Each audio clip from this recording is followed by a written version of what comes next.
আজকের আলোচ্য বিষয় কম্পিউটার সংযোগ দেওয়ার পদ্ধতি। প্রিয় শিক্ষার্থী, আজকের এই ভিডিওটি তোমাদের জন্য খুবই গুরুত্বপূর্ণ।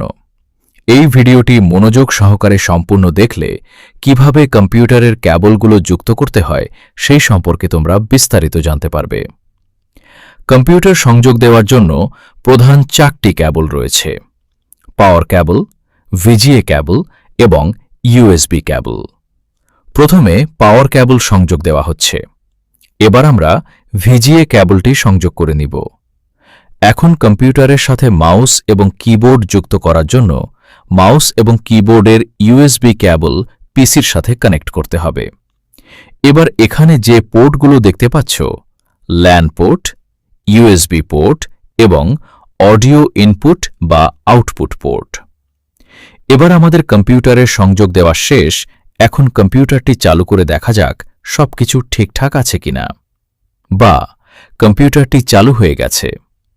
প্রিয় শিক্ষার্থী বন্ধুরা, আজকের আলোচনা এখানেই শেষ।